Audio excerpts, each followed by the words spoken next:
Shalom, saudara-saudara yang terkasih di dalam Tuhan. Kembali pagi ini kita akan mendengarkan firman Tuhan. Mari sama-sama kita berdoa. Terima kasih Tuhan untuk hari yang baru bagi kami, atas kasih anugerah perlindungan Engkau bagi kami, kesetiaan dan kemurahan Engkau Tuhan. Pimpin setiap langkah dalam hidup kami, supaya hidup kami boleh selalu berkenan di hadapan Engkau. Terima kasih ya Tuhan, supaya ya Tuhan ajarkan kami Tuhan untuk selalu ya Tuhan setia kepada Engkau, dan juga ya Tuhan hidup bagi Engkau. Terima kasih Tuhan. Kami serahkan semua hanya di dalam nama Engkau, nama Tuhan Yesus. Kami berdoa. Amin. Firman Tuhan pada pagi hari ini bertemakan tentang jangan sekali-kali mempermainkan. Tuhan yang kita sembah adalah Tuhan yang tak mengenal kata kompromi. Di dalam Galatia 6 ayat 7a dikatakan, jangan sesat, Allah tidak membiarkan dirinya dipermainkan. Karena itu, firman Tuhan memperingatkan kita dengan keras. Barang siapa yang berbuat jahat, biarlah ia terus berbuat jahat. Dan barang siapa yang cemar, biarlah ia terus cemar. Dan barang siapa yang benar, biarlah ia terus berbuat kebenaran. Barang siapa yang kudus, biarlah ia terus menguduskan dirinya. Ini terdapat di dalam Wahyu pasal 22 ayat 11. Dengan kata lain, Tuhan adalah pribadi yang tidak dipermainkan oleh siapapun. Karena apa yang ditabur orang, itu juga akan dituainya. Ini terdapat di dalam Galatia 6 ayat 7b. Kalau manusia saja tidak ingin dirinya dipermainkan oleh sesamanya, apalagi Tuhan. Mungkin banyak di antara kita yang bertanya di dalam hati, bagaimana mungkin aku mempermainkan Tuhan? Faktanya, seringkali tanpa sadar kita sudah dan terlalu sering mempermainkan Tuhan. Bukti nyata bahwa kita sering mempermainkan Tuhan adalah kita masih sering melakukan pelanggaran atau dosa. Ada orang yang menyadari akan kesalahannya, lalu segera minta ampun kepada Tuhan, seperti yang dilakukan oleh Daud.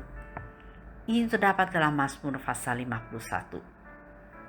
Karena Tuhan itu panjang sabar dan berlimpah kasih setianya, sehingga ketika kita mengakui dosa-dosa kita di hadapannya, Dia pasti akan mengampuni dan menyucikan kita.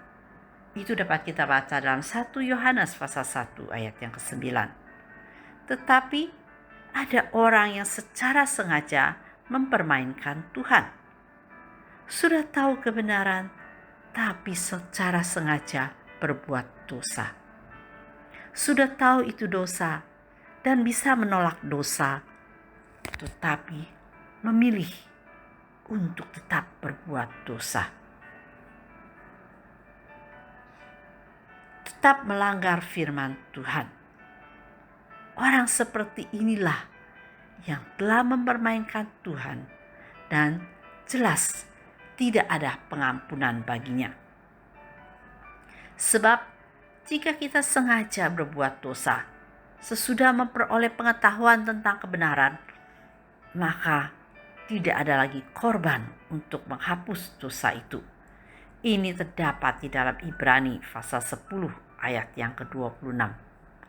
Kita juga sebut sedang mempermainkan Tuhan, yaitu ketika kita menduakan Tuhan. Sudah percaya Tuhan, tetapi pada saat yang bersamaan kita masih percaya kepada ilah lain. Kita masih percaya kepada berhala, pada dukun, atau paranormal, mempercayai feng shui, horoskop.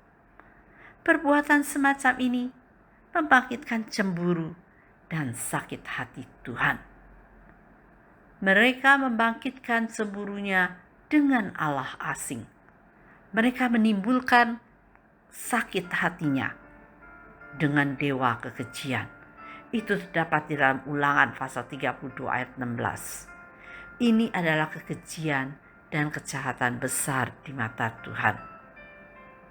Hukuman sudah tersedia bagi orang-orang yang mempermainkan Tuhan.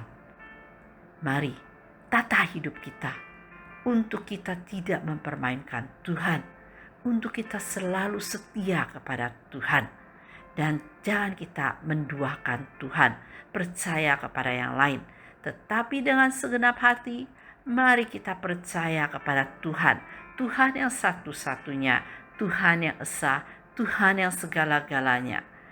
Dan biarlah kita menjauhkan diri dari dosa, berbuat kebenaran, dan tidak melakukan pelanggaran atau dosa. Karena kita sudah mengetahui kebenaran.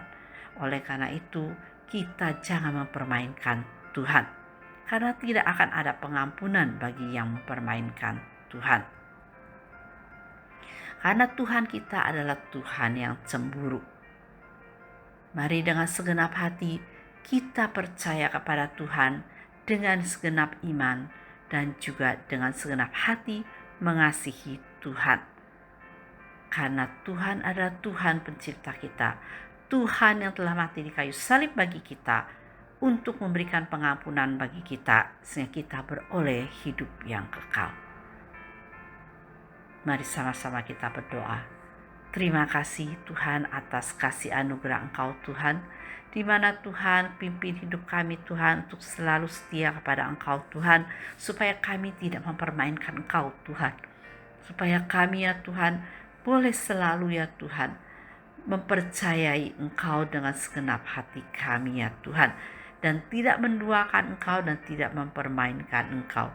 Jauhkan hidup kami dari setiap pelanggaran atau dosa. Terima kasih ya Tuhan. Kami serahkan semua di dalam nama Engkau, nama Tuhan Yesus kami berdoa. Amin.